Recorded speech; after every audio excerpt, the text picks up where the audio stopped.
그러니까 지역에다가 아무리 큰 돈을 줘도 안 온다 이거잖아요. 그러니까 우리 그냥 공보위 보내듯이 보내겠다는 거죠. 지역에서 어쨌든 그렇게 되면은 이쪽 파이는 이제 없어지는 거고 그렇게 되면 로컬 시장도 어느 정도는 경쟁이 될 거고 그럼 인서울로 더 몰릴 거고 그럼 인서울에 있는 병원에서도 야 어차피 얘 없으면 딴 애한테 더 싸게 해도 하겠다는 애들 줄 섰는데 그럼 아까로 돌아가서 이런 상황, 이건 사실 우리가 시뮬레이션을 좀 돌려보는 거긴 한데 의사 인력이 좀 많아졌을 때 사실 뭐 이게 더블링 요 학번 이 나이대에 있는 학생들의 아마 공통적인 고민일 것 같은데 그때 딱 걸려있는 학생들은 어떤 과가 유리할까? 어떻게 보면 전공이 들어가는 거가 지금 1차적인 걱정이겠죠. 그 그렇죠. 과의 장기적인 어떤 예후보다는 내가 과연 경쟁인 이과가 그때 2배로 경쟁을 해버리면 그렇죠. 피부 미용은 살아남겠죠. 피부과 전문의 요새 밈 떴잖아요. 일반 GP랑 피부과랑 이제 확실히 사람들이 인지를 하기 시작해서 피부과, 제가 말씀드렸지만 필수과는 우리가 아무리 의사가 늘든 뭘 하든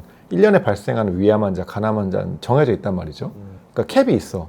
이 캡을 여러 명의 의사 나눠 먹는 시스템이란 말이에요. 그러니까 자본주의라고 했을 때.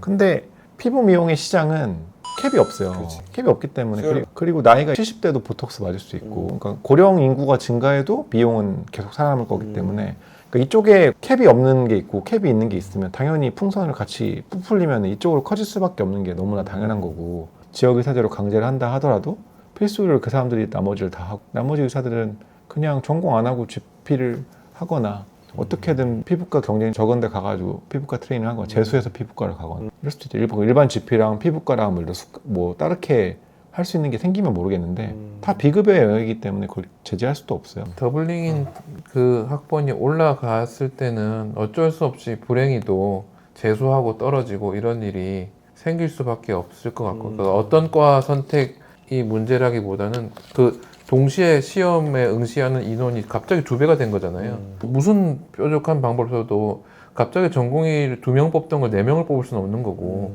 그건 정해져 있는 인턴도 그렇고 마찬가지인데 그거는 어쩔 수 없이 고통을 겪으면서 재수 당하고 삼수 당하고 이러면서 이렇게 늦게 인턴에 들어가고 그러니까 사실 그 더블링 학번 문제가 아니라 그 아래 학번도 계속 쌓이겠죠. 계속 쌓이는 거예요. 잠재적인 피해자가 되는 거겠죠. 아마도. 이 선생님이 지금 한 질문 중에도 더블링 감안해서 현역으로 군대를 다녀오는 게 나을지 아니면 티오가 여유로운 현재 학번을 졸업해서 과 선택 후 전문의 따고 군의관으로 가는 게 나을지 그럼 나도 지금 생각이 드는 거는 후자가 낫겠는데? 여유롭게 졸업해서 원하는 과 시험 봐서 들어가고 그 다음에 전문의까지 딸 수 있잖아. 전문의까지 따고 그 다음에 군의관 가는 거. 저는 무조건 학생 때 가는 거 그렇게 좋다고 생각 안 해요. 왜냐면은 학생 때 1, 2년과 내가 뭘 할 줄 아는 상태에서 3년을 가는 거는 천지 크지. 차이거든요. 그러니까 사실 그건 또 다른 주제지만 나도 같은 생각이야. 이거는 우리가 따로 한번 다뤄보기도 좋은 문제야. 그죠. 언제 군대를 갈 거냐. 그죠. 나도 정말 같은 생각이거든. 전략적으로 봤을 때는 후자가 낫죠. 후자가 나을 것 같아. 저도 그래요. 근데 약간 밸런스가 맞춰지지 않을까? 그러니까 그 학번을 다 피하려고 할 거 아니야. 그러니까 군대를 어떻게든 가려고 하는 애들도 좀 있을 거고 그렇게 되면 2배가 아니고 그래도 1.6배까지는 떨어지지 않을까? 그리고 그 애들도 경쟁에서 떨어지면은 그냥 1년 쉬지 뭐 이런 애들도 좀 있을 거고 자연스럽게 조정은 생길 수밖에 없어서 걱정할 건 아닌 것 같고 내가 보기엔 피하는 게 나을 것 같아. 굳이 군대를 저도. 갔다 와서 더블링 되는 애 낄 이유가 없죠 사실. 아니, 그리고 군의관이 나쁘지 않아요. 다 빨리 다녀오려고 하는데 우리 신검 군의관도 있고 여기 서울에서 군의관 하신 분도 있고 저도 수도병원에서 했는데 이것도 샘플이 안 좋네. 아까랑 반대네 또. 네. 정문은 수도병원 3년 펠로우하고. 너랑 나랑 둘 다 우리가 군대에 대해서 얘기할 자격이 없는 세 명이네. 아 근데 저는 형들한테 들은 게 있기 때문에 형들이 전화가 훈련소에서 와가지고 너 군 펠로우를 꼭 해라. 훈련소에서 이 군 펠로우를 해야 병원에 가고 좋은 데 가고 경쟁 안 한다. 그런 얘기를 훈련소에서 들어가지고 펠로우를 하고 가야겠다는 해서 저 1년 늦게 갔는데 그래서 수도병원에 3년 동안 있을 수 있었죠. 일반 야전 군의관들이 가끔씩 오는 거 보면 너무 참 안타깝더라고요. 근데 그럼에도 불구하고 그러니까 공보위를 갈 수 없기 때문에 외과 같은 경우는 웬만하면 군의관이 근데 이 나이에 네. 1년 2개월인가를 줄이는 게 되게 중요한가? 그러니까 내가 뭐 예를 들어서 최대한 빨리 개원해서 떼돈을 벌겠다 이런 게 아닌 이상은 어차피 같은 일 쭉 하는 건데 저는 그게 1년 중요할까? 2개월이 문제가 아니라 그 군대에 있는 1년 8개월을 제로라고 버리는 거라고 생각하거든요. 저는 군 펠로우를 했을 때도 이유가 뭐였냐면 그때도 1년 동안 겨고지에 갔다 오면은 서울 근교로 오거나 경기도로 올 수 있어요. 저는 그 1년을 버리는 게 너무 싫은 거예요. 그 1년은 내 인생 아니냐. 근데 군 펠로우를 하면 그냥 버리는 거 없이 바로 수도병원에 갈 수 있었단 말이죠. 그러니까 저의 인생에 그 어떤 변수도 만들고 싶지 않았어. 그래서 군펠로우를 지원해서 왜냐면 또 뺑뺑이잖아요. 내가 강원도 철원에 갈지 뭐 그렇지. 인제 갈지 그런 모르는 상황에서 그냥 대뜸 가는 것보다 나는 여기 간다. 확실하게 티오로 바꿔 가는 거니까. 그처럼 이거 그냥 얘가 지금 입대를 한다. 어디 갈지 아무도 몰라요. 다만 의무병원 좋아. 의무병원으로 갈 수 있잖아요. 의대생들은. 그런 건 나쁘지 않게 시간을 보내는 거니까 좋긴 한데 개인적으로는 1년이라도 빨리 조금 더 자기 몸값을 올린 다음에 가는 게 좋아요. 나도 같은 생각이에요. 월급을 버는 것도 다르고 그리고 1년을 아낀다는 것보다 남은 일반 병사로 있는 1년 몇 개월 동안 걔가 가지고 있는 지식이 아주 적기 때문에 의대생으로서 갔을 때 적기 때문에 자기가 아무리 열심히 공부해도 밖에 있는 사람들 따라갈 수가 없어 절대로. 군의관은 어느 정도 자기 캐릭터가 완성되어 있고 서전으로서 어느 정도 혹은 내과 전문의로서 전문을 따고 가는 거잖아요. 그렇기 때문에 그 상태에서 할 수 있는 게 많은 상태고 사회 공부도 한 상태에서 가는 거라 그 남은 3년을 진짜 알차게 쓸 수 있고 결혼했으면 아이를 키우는 데 쓸 수도 있고 한데 군대 1년 2개월 아끼는 게 아니라 1년 8개월 그냥 버리는 거라고 저는 생각을 해서 그 신병 보라고 신병 그 드라마 보라고. 내가 본 바로는 펠로우를 하고 왔던 형들을 보면서 나는 이제 전문의 따고 바로 갔거든. 근데 나에 비해서 그 시간을 너무 잘 쓰더라고.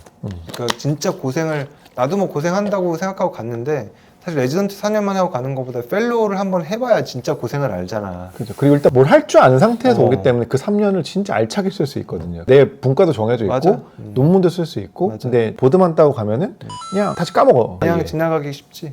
나는 개인적으로 그 3년을 되게 잘 쓰긴 했어요. 그 멘토를 잘 만나가지고 분과를 정하다시피 해서 간 상황이었는데 그래도 아쉬움이 많이 남더라고. 내 분야가 좀 더 정해진 상태에서 했으면 훨씬 나았겠다 이 생각을 좀 해. 근데 지금은 군펠로우 아무도 고민 안 하잖아. 현역 가냐 뭐 이런 얘기 하지. 그치? 되게 좋은 방법인 줄. 저는 3년 동안 여유 있게 시간을 보낼 수 있어서 참 좋았던 게 그때는 아이가 없었던 때라서 아내랑 정말 되게 아주 좋은 시간을 많이 보냈거든요. 그러니까 어디 꼭 멀리 가거나 그러지 않아도 그냥 저녁에 오면 같이 이야기하고 동네 그 괜찮은 맥주집에서 그때는 수입 맥주가 유행이었으니까 그런 거 모르는 처음 보는 맥주 한 병 시켜놓고 이런저런 얘기하고 저는 그런 게 오히려 더 기억에 되게 남아서 저도 그런 같은 맥락에서 되게 군의관 전문의 따고 나서 가는 거를 3년 3개월이 길기는 하지만 완전히 바쁜 병원 생활에만 있다가 이렇게 좀 한가한 생활을 보내니까 참 좋더라고요 인생에서. 남자 의사의 전체 인생에서 진짜 좋은 시기예요. 누구한테 물어봐도 일반 회사원이나 누구한테 군대 어땠으면 막 이러지만 남자 의사들의 삶은 군대 3년보다 나머지 일상이 너무 팍팍하기 때문에 그 3년을 다들 좋게 기억하는 사람이 훨씬 더 많고 좋은 사람 만나는 시기이기도 하고. 네, 저도 참 좋게 기억이 돼요. 그때 뭐 저 공부도 하고 했지만 사실 공부하고 그랬던 거는 저는 오히려 논문 쓰고 이런 거는 오히려 기억에 안 남고 아내랑 저녁 시간을 다정하게 보냈던 게 되게 기억에 남아요. 근데 본의 아니게 오늘 영상들이 약간 어그로 느낌이 있는 게 신검 군의관하고 수도병원 군의관 둘이 이제 악플 달린다 이제 야전 군의관 잘 모르면서 네가 야전 군의관 저희가 모르죠. 네. 나는 레바논 파병을 6개월 다녀왔는데 그때 야전에 맛만 봤거든.